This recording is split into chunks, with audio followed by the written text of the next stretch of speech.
So, in my last video, I talked about Rawls and Nozick and their theories of justice as it pertains to political philosophy. I'd like to venture a little more into the role of government, because this is another sticking point between liberals and libertarians. Now, the libertarians often make the case for what's called a night watchman state. Basically, the only legitimate role for the state is to provide for the common defense through basically monopoly on force, and that the only legitimate use of that force is either defense or restitution or whatnot. And I think if you can,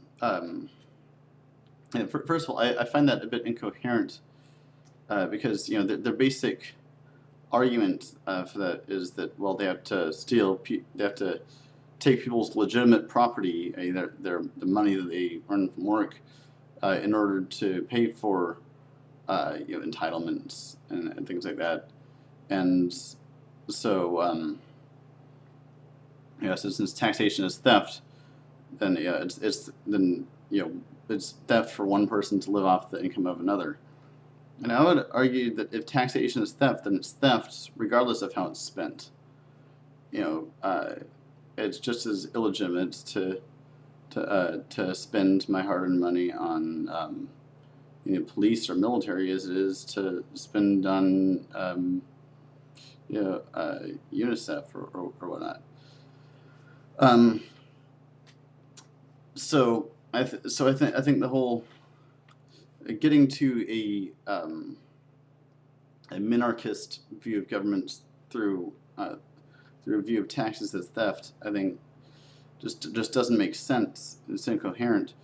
And furthermore, as I talked about in my previous video, if you have a tax system which is based on restitution, basically compensating for society for that which is taken from the commons, then in fact you don't have a system where taxation is theft, and that society belongs to society in common and can be spent for on the good of society.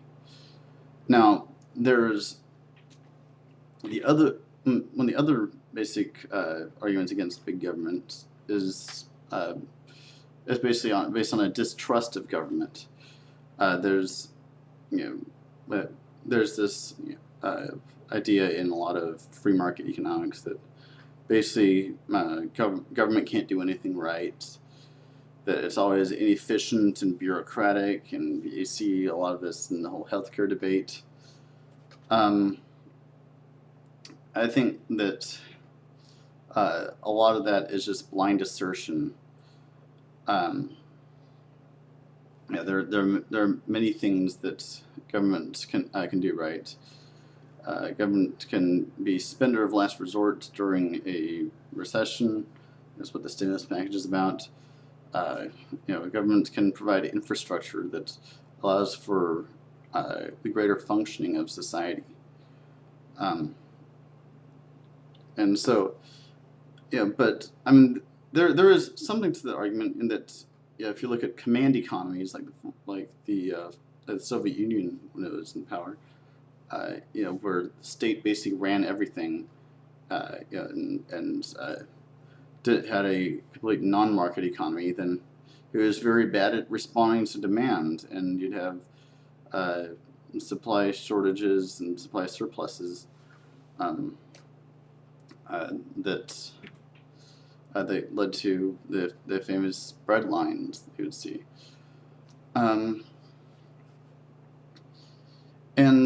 I also think that Amory Lovins once said, I don't know if he coined the phrase, but he said that government should steer, not row. And so I would agree with that. I don't think that. I think the government should give a helping hand to the market, guide it in the right direction to where we want to go, but not sort of take over large sectors of the economy or or determine what's going to get produced, whatnot. So so yeah, I think government should be. So I don't find any principled reason to keep government out of the economy altogether, but government should be basically a supporting player in the market to compensate for that which the market lacks, and to sort of work out some of the shortcomings of the markets. For example, putting a price on goods that are counted as free, yet it exacts a social cost. And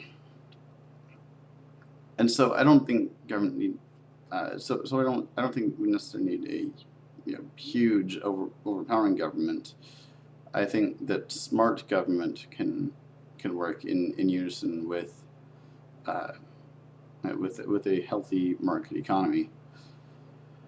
But I want to say that the biggest poison in government is private influence. That unfortunately, due to a lack of proper campaign finance laws, and I suppose there's a lot of different factors at play, but the fact is there's certain special interests that are hugely influential in setting policy, both in determining what legislation gets passed and in preventing certain legislation from getting passed. It really is amazing to me how far we've gotten in the healthcare debate, although I'm getting more and more cynical about how watered down the final outcome may be.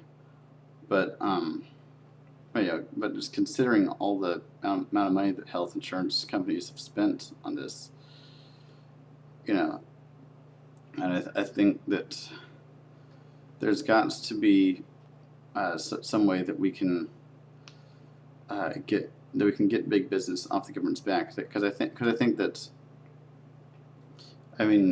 corruption basically is where the government is paid off by certain interests, and I think that is so the whole special interest lobbying situation that we have in our country is the definition of corruption. And so I think that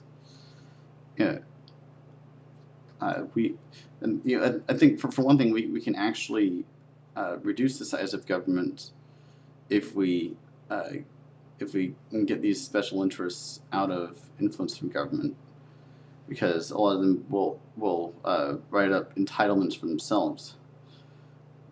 But anyway, and there are some basic economic arguments for the role of government that I think should be in place, like taking over natural monopolies, running public goods, correcting market failures, things like that. Those standard economic textbook examples. But anyway, I guess that's my thoughts on that for now. Peace.